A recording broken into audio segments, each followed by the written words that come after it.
Guys, welcome back to the Woodland Pursuit. Today we have the new Moultrie Edge 3. All right, so the crazy thing about this camera in this release is Moultrie dropped it and released all their information, and then there was no cameras available. That was really weird. Bass Pro Shop had it in their catalog, or was it Cabela's catalog? They're kind of the same, ain't they? I don't know. One of them catalogs had it in there. We started seeing a little bit of specs on these cameras early, and no one had the cameras. No one had the cameras. I finally have one of the cameras now. Was it worth the wait? I think so. Absolutely. Let's dive into it now. So many people, you know, they talk to me about cellular cameras. It's new to them. Not everybody is on board yet, like a lot of us veterans, with the cellular cameras, with using cellular cameras.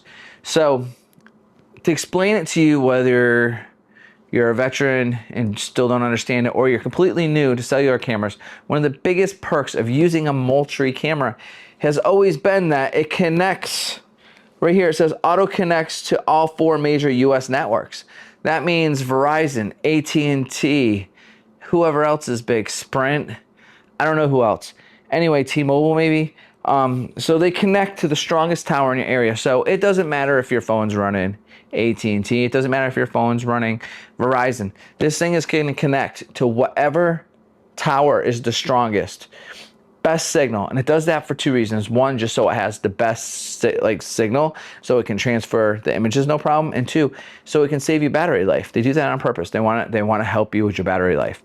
All right, so it does that. It's smart. It knows which signal is strongest. It connects that one. Now, if you take this down and you move it across the road, and there's a cell tower over there that's stronger, it's going to disconnect from one tower and connect to the other one. And even though maybe one side of the road Verizon's stronger, and the other side of the road AT&T's stronger, it's going to connect to the strongest one depending where you have it placed.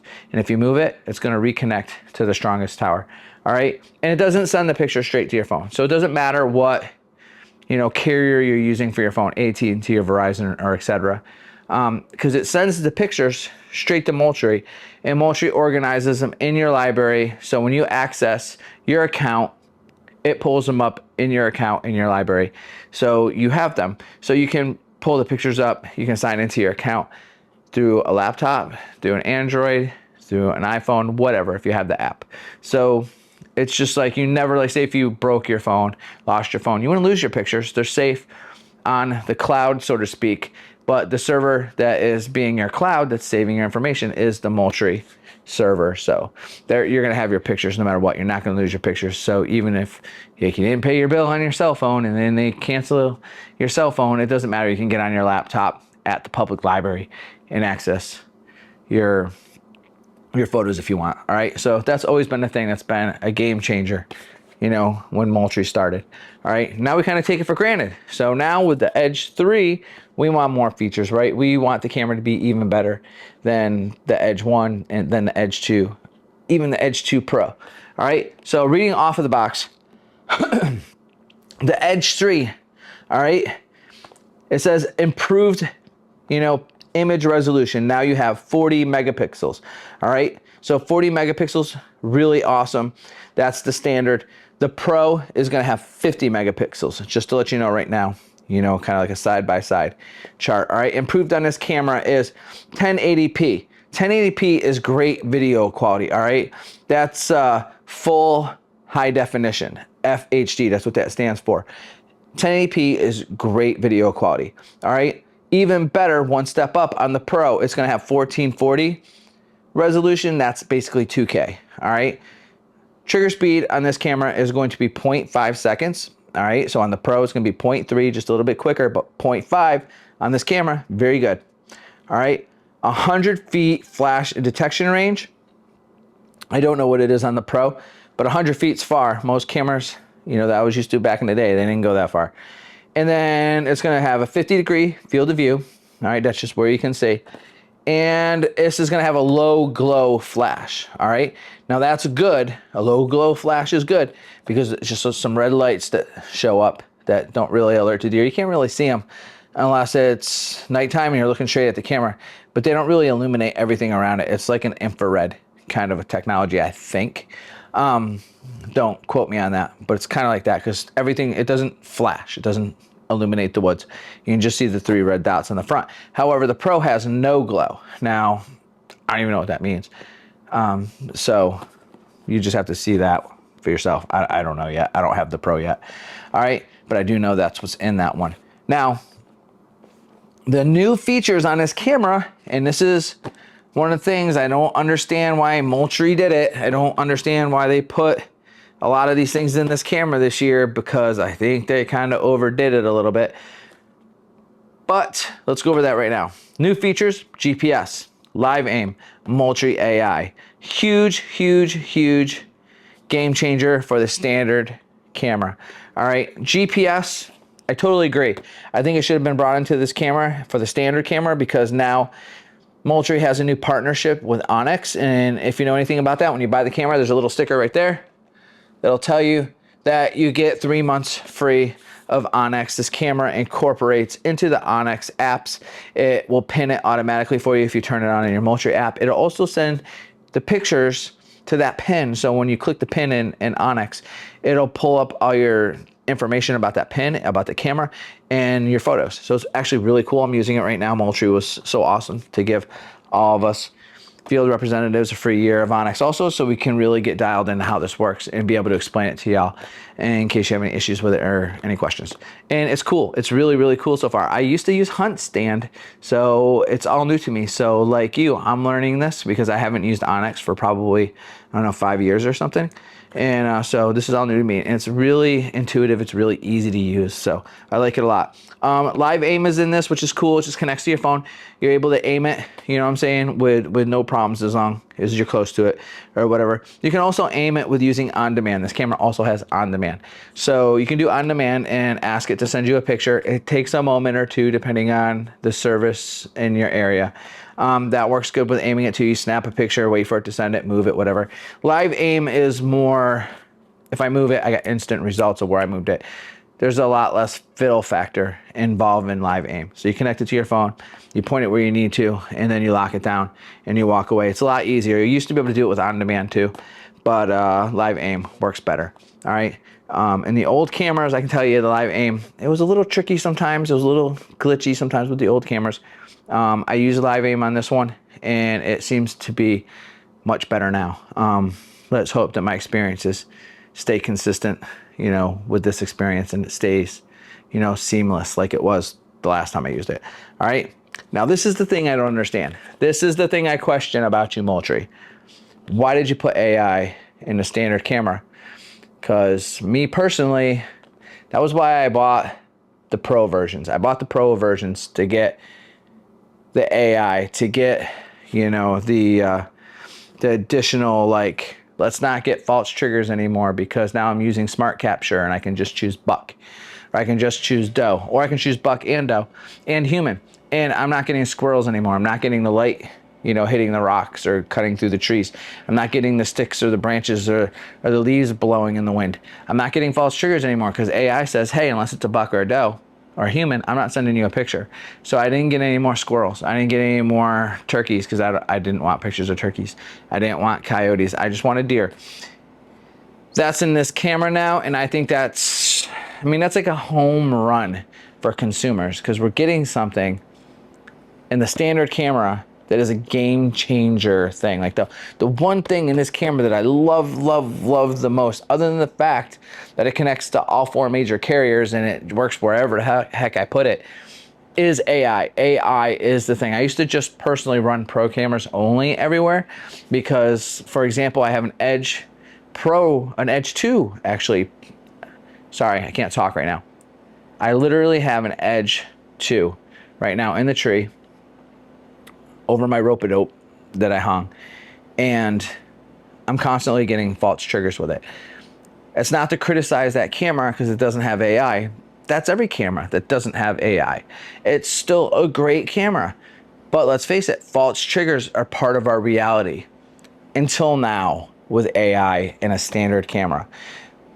We used to just take things for granted, right? Like, I don't know, we had cars that didn't have MP3s in them, and we had to stick CDs in there, and that was our norm. We got used to that. But then all of a sudden, iPhones and MP3s and music came so easy, right? Now we take that for granted. We're probably gonna do that with AI eventually, because the old cameras without the false trigger, that isn't our reality anymore. Now we have AI. We're just gonna get pictures of what we want now, and that is amazing. And it's so amazing that they brought it into this camera. But however, as a consumer, I'm kind of wondering the three main things now you need to know that the Pro has over this camera is it has a higher resolution images, 50 megapixels versus 40. It has higher resolution video. It has the 2K, which is the 1440 over the 1080p. 1080p is still really good though, really, really good, unless you're gonna crop it. It's great. The trigger speed's a little bit faster with the Pros, 0.3 instead of 0.5 with this camera, and it has a no glow flash versus this has the low glow flash. Do them things matter to me? Not really. I'm just gonna say they're not. I would like to have a 0.3 trigger speed. I would like to have 2K. I would like to have 50 megapixels. I would like to have no glow flash, but I wouldn't like to have it for $40 more. I wouldn't. Instead of buying 2 Pro cameras, I would buy 3 of these cameras, because guess what? If I have 3 cameras out, I have a better chance of finding a buck than if I have 2 out, and everything that this camera does is phenomenal. You can't hate on 40 megapixels. You can't hate on 1080p. You can't hate on 0.5 trigger speed. You can't hate on the low glow flash. You can't hate on any of that. It's all really good stuff. This camera's great, and that's why I have this camera now, because I want to personally use it when I didn't ever use a standard camera before. I got 5 of these. They're all going out. I'm gonna see how they work, and if they work as I expect them to work, they're going to replace my Edge 2 Pros, all right? Or I won't say they're gonna replace it, but they're gonna work in tandem with my Edge 2 Pros. And they're definitely going to replace my standard Edge and Edge 2 camera that are gonna be taken out of service. I'm probably gonna give them away to some little kids or sell them really cheap or something. Because I won't be using them as much, because false triggers annoy me. I don't have the time. I have 20 cameras going at any given time during, the brunt of the season, and I don't have time to be sorting through pictures. Or getting, false triggers. I just don't want to do it. So this camera is amazing. Now, AI smart capture got even better with this camera. So now you have the ability to not only just choose, like say you wanted just bucks and does to come across to your app, right? You can do it different now. So say, personally, I want video of all my bucks. I want every buck I see, I want video. It allows me to say buck only, and then what do I want? I want video, and then it'll go down there and say 15 seconds. I want one for 15 seconds and send it immediately, right? And then I go to doe. Now I got doe. Well, now I can do photo only, because taking videos requires more battery. It has to video it, it has to store it, and then it has to send it. It takes more, and I don't want to do that. So I'm just going to take a picture of the doe, and I can either send it immediately, which is what I usually choose to do, or I can uncheck that, and then it'll batch send them to me. And what that means is it'll pick, I think Moultrie does 2 times during the day. There's 2 times that it schedules during the day that it'll batch send you all the pictures off of that camera. And you'll start noticing at a certain point, at a certain time every day, you get a bunch of photos all at once. All right, that's the batch sending, and that's supposed to help with sending you pictures, and it's supposed to conserve battery. So if I get a picture outside of them time frames, then I know it's a buck because it sent it immediately. Or a human, maybe I say a human photo instantly, and then it's either a buck or a human. It's something that really needs to get my attention, because maybe I have a trespasser that I need to deal with, or maybe I have the human sent to batch send where it's not immediately because it's just an outfitter that I sent it to, and I'm just curious when they're refreshing the corn piles in a state when you can do that. So very, very, very cool how the smart capture is getting even smarter. It's getting better at helping us do what we need to do, while also helping us conserve on battery. Because now remember, if in this example I only have buck, doe, and human, That means it's not going to send me squirrels. It's not going to send me branches blowing in the wind. It's not going to send me the light cutting through in between the trees. It's not going to send me all them false triggers. If a coyote walks by, I'm not going to get that though either, or a turkey. So if you want that kind of stuff, then you might want to either set more things for smart capture or turn on just general motion and just catch all motion, because you can do that. You can turn smart capture completely off and just get a picture of anything in front of you, but that's going to send you the false triggers too. But this camera also now has smart zones. So if you have it where you have your AI off, that really helps you with getting the false the AI prevents you from really getting false triggers. Say you turn that off and you just want pictures of everything now, and you do have a branch blown in the way. This camera also has smart zones, so you can go into that grid. It looks like a big tic-tac-toe board, but with a lot more squares. And if you see something moving in 2 squares, you just X off 2 of them squares, and it won't trigger if something moves in them 2 squares. Only the ones around it, and then false triggers hopefully will stop coming to you. That's kind of like, you have to play with that a little bit. You have to kind of, you know, eliminate squares until you stop getting the false triggers. It's only going to help you with false triggers from like a branch. It's not going to help you like when the sun cuts through the trees. It's not going to help with them false triggers, and it's not going to help with all the squirrels you get either. That's super annoying. It'd be really, really, really nice if they had a button on there where with AI that you could just like turn off certain animals, like turn off squirrels, turn off birds. That'd be kind of cool if AI was that smart. Just something to think about, I guess. All right, so, oh, and one more thing that would be great too is like, wouldn't it be great, Moultrie, I hope you're watching this, Moultrie, is like if you had like a thing in your app or something where you could go in the library and you could have AI like into the app or on your server, so when we access our library, that we could click a box that would say, show me shooters only. Like, I want to see all my little bucks too, because I like to know where my bachelor groups are. But it'd be so nice not to have to sort through all them photos, and I could just be like filter through them, and one of the filters being like shooters only. And it'd be like, I don't know, you could set it for like 100 inch or bigger, 110 inch or bigger, 120 inch or bigger, whatever. That would be really cool, right? That's just an idea I'm just shooting out there to you. I don't know how smart capture can get or how smart the filters can get, but that would be really cool.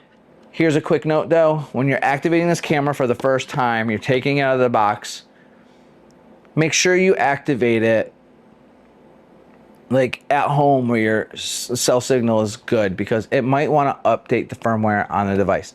And if that's the case, the little lights blink and do crazy things. It might connect and then disconnect and then not connect and then blink and stuff, and it just looks like it's going haywire or something. It's probably just updating the firmware, probably auto updating, and just leave it alone. Walk away from it. Go grab something to eat. Go cut the grass. Do something. Don't get stressed out about it. It's probably just updating because it's a new camera straight out of the box. And then come back to it later, and hopefully your problems are resolved. So don't get on the phone right away with customer service. My camera won't connect. It probably did, but now it's updating.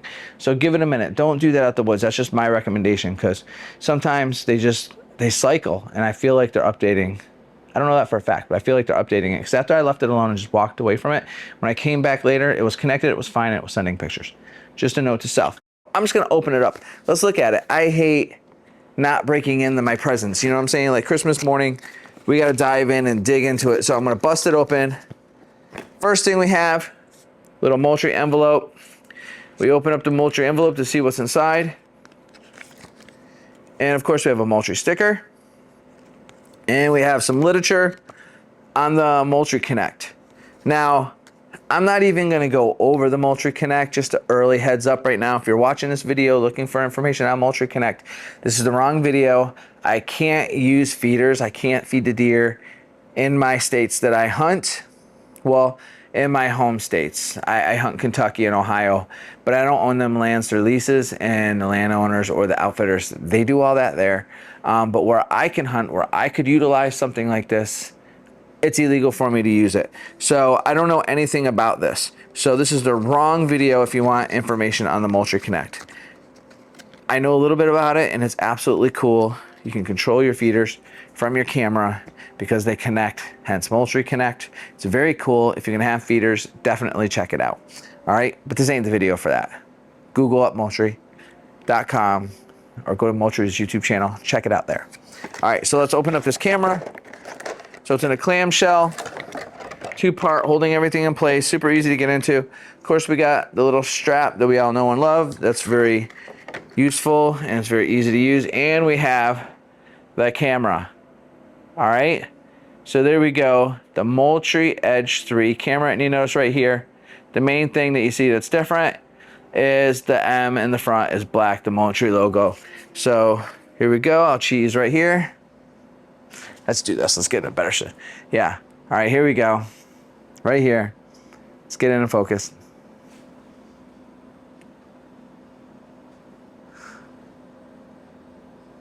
All right. So that was for my clip, my, they call it my thumbnail for the beginning of this video. All right. So you got the experience making that with me. All right. That's a little insider YouTube stuff right there. So it's like, oh, I feel like I really just hung out with a YouTube creator just then, but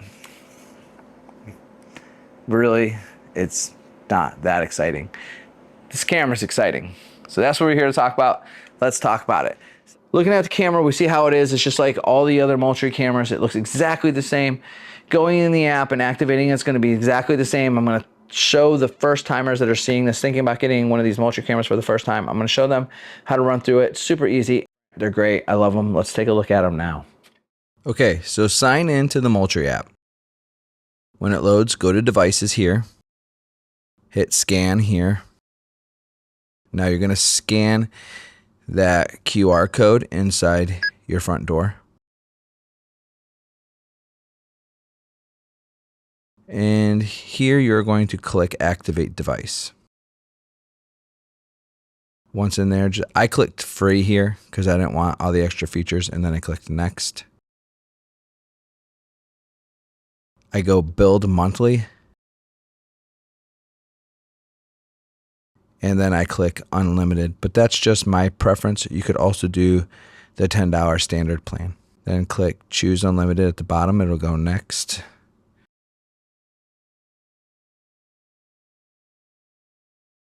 This is where you would put in your credit card information, but I have a card on file. So I clicked continue. This is another summary sheet. Click pay. Now click next. And the purchase is finally completed. Now do not skip this step. Click deploy device. Here you can name it if you want to name it something else, and then click next.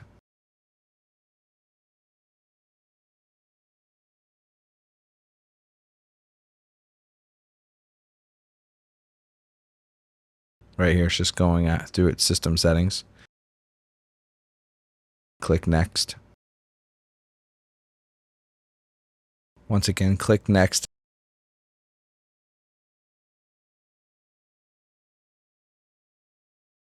And now you're in live aim. Once you have it positioned, click next. And then it says done, deployed, and it will automatically put a pin inside your Moultrie app because of the GPS within the camera. So there you go. You're connected and ready to go.